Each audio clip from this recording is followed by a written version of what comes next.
Fala galera, tudo bem com vocês? Tô mostrando esse vídeo aqui, gente, pra dizer que é importante você que é dono da sua moto ver a qualidade do óleo que vocês usam e também ver o nível, né, que é muito importante. O meu nome é Daniel e se você gosta de conteúdos como esse, peço que se inscreva e deixe o like. Vamos lá ver o que aconteceu. Esse cliente aqui, ele usava um óleo de péssima qualidade na moto, que resultou nisso aí. O pistão quebrou.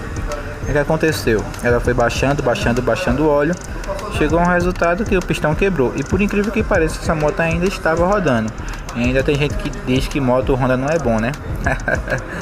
Mas é importante sim, galera, vocês ver qual óleo vocês usam e o tempo de quilometragem que esse óleo vai aguentar rodar.